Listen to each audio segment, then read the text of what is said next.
Orang Islam itu berani mengharam-haramkan apa diharamkan semua itu gimana ya?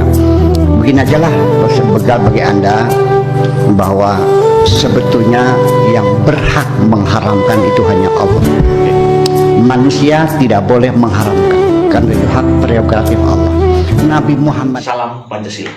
Sahabat Pancasila, bagi sahabat yang belum sempat like, komen, subscribe channel YouTube Paulus Safrodan, dengan rendah hati saya mohon kesediaan untuk subscribe, like, komen, dan share channel YouTube ini. Konten ini terutama dalam rangka kita berbagi kebaikan bagi sesama, berbagi pesan kedamaian, pesan keberkahan bagi sesama. Sahabat Pancasila, saya Nasrani, namun saya bangga terhadap pendakwah Muslim yang hari-hari ini di tengah gelora badai mengkafir-kafirkan orang, mereka teguh berdiri menjaga kedaulatan, menjaga ciri khas, menjaga kebinekaan Indonesia. Dan salah satu pendakwah Muslim yang sangat saya kagumi adalah Buya Syakur.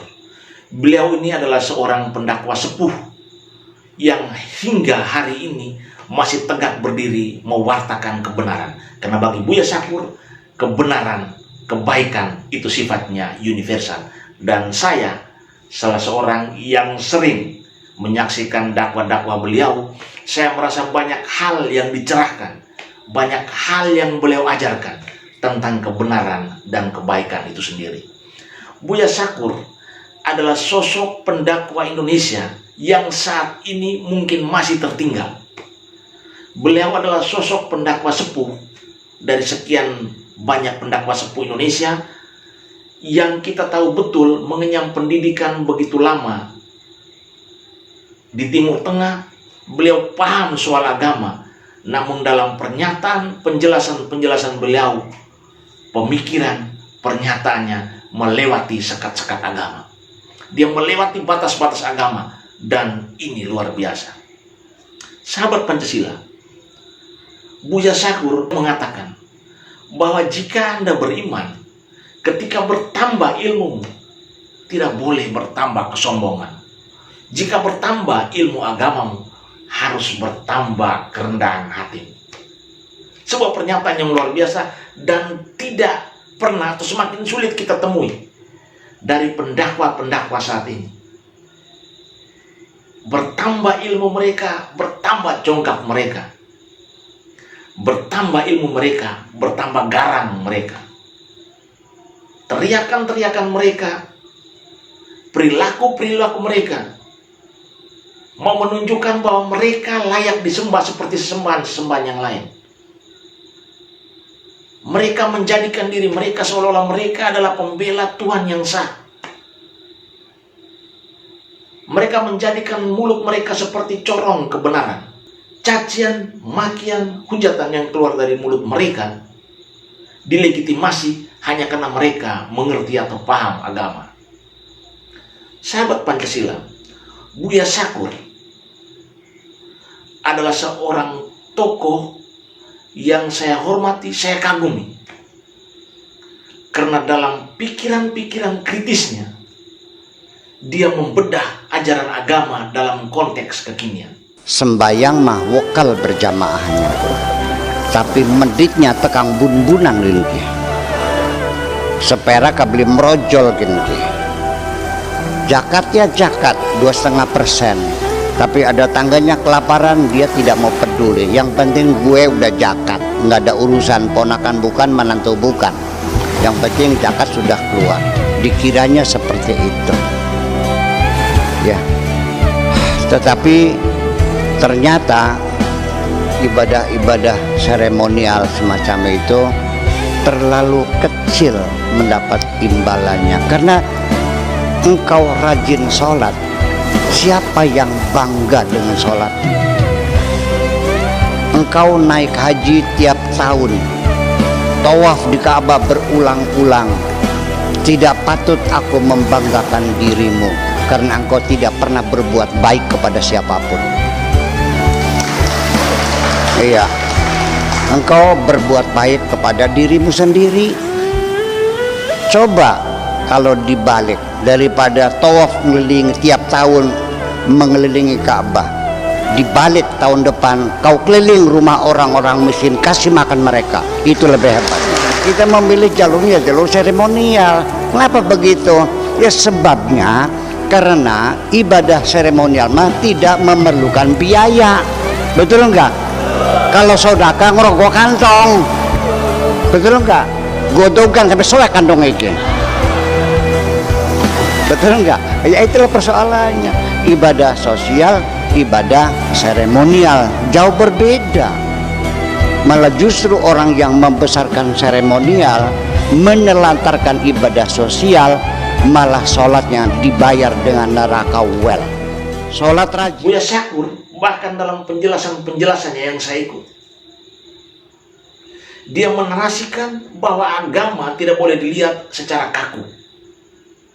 Ketika agama dalam konteks budaya setempat dibawa kepada budaya yang lain, maka agama harus ditransformasikan dalam konteks budaya lain, dalam konteks budaya yang dihidupi, agar agama tetap permanen, agar agama tetap bertahan. Karena ketika agama diterjemahkan sebagai sesuatu yang kaku, maka yang terjadi bisa saja agama mengingkari nilai-nilai kemanusiaan yang universal. Indonesia membutuhkan tokoh-tokoh pendakwah semacam ini. Tokoh-tokoh pendakwah yang mampu menguraikan kebenaran, berbagi kebaikan, melintasi sekat-sekat keagamaan. Bukan tokoh-tokoh pendakwah yang menyatakan agamanya paling benar, di luar agamanya adalah kesesatan, dan surga hanya milik mereka.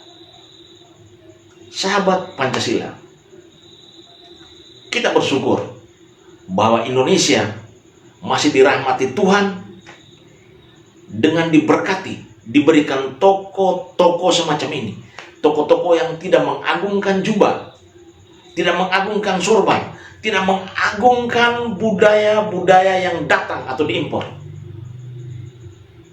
Tokoh-tokoh yang tidak mengagungkan agama, tapi mengagungkan Tuhan. Yang tidak menjadikan agama sebagai sesuatu yang mengunci hidupnya, tapi berpikir melintasi sekat-sekat keagamaan. Tokoh yang menjadikan Tuhan adalah panutannya dan menerjemahkan Tuhan tetap dalam konteks kekinian.